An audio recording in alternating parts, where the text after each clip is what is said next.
As a strength coach, you'll work with athletes of all levels and backgrounds, each with their specific needs.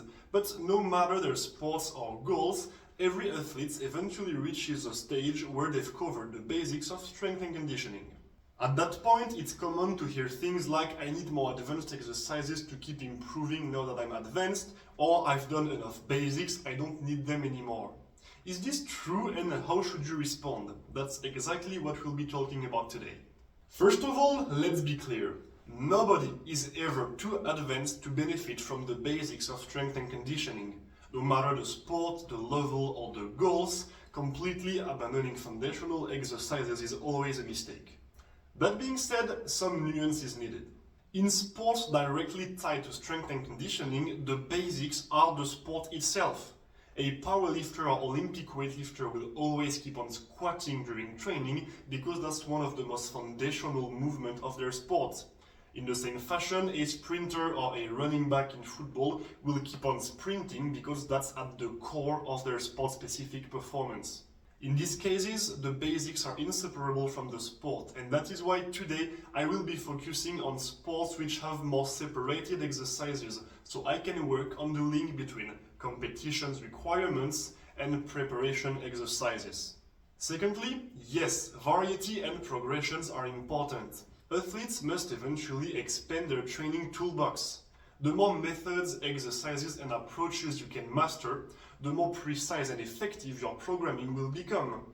That being said, complexity should serve a purpose and not just be added for the sake of looking advanced.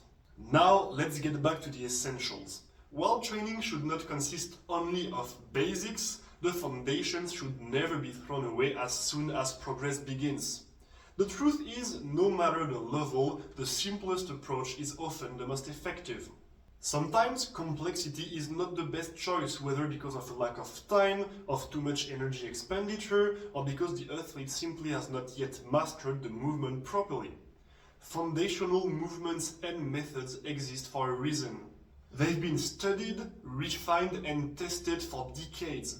They have stood the test of time because they consistently deliver results. And they're not limiting at all, they're actually extremely versatile. Take the squat movement, for example. It can be adapted to countless goals. Need more explosiveness? Quarter squat with light weights. Need thighs hypertrophy? Cyclist squat with continuous tension. Need more jumping ability? Jumping squats. Need some deep knee flexion strength and ability? Try some CC squats. Need some strength production in some specific angle of your lower body? Try some heavy squats at that specific range. And that's just one exercise. The same principle applies for every foundational exercise, program design, or method. If contrast training works so well, there's a reason. If long-term planification for combat sport differs from short-term planification for soccer, for example, there's a reason. Thousands of coaches, athletes, and researchers have studied and refined these principles. If some methods have been around for decades, it's because they are reliable and effective. So when an athlete feels too advanced for the basics, their instinct is understandable. They associate progression with moving on to some more complex or new exercises. But the reality is not that easy. Basics can always be made more challenging through programmation, smart adaptations, realization, loading, and so on. Combining foundational exercises with smart adaptation specific to the athlete is far more effective than chasing some flashy, extremely complicated new exercises.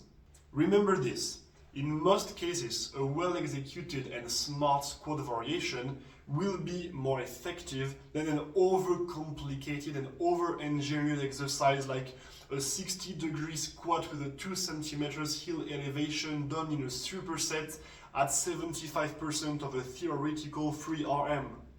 Flashy does not mean effective.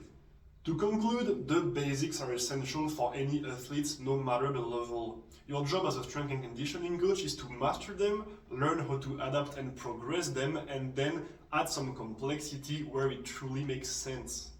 Don't get stuck doing only flashy, advanced work, or on the flip side, never evolving from the simplest drills.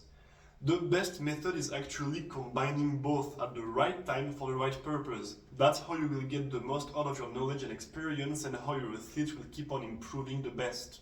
I hope this video was helpful. If you have any questions, suggestions or anything else, feel free to drop a comment down below. And if you want to contact me straight through my social medias, the links are in the description. I'll see you next Sunday, and until then, train hard, stay consistent, and never forget, make yourself proud.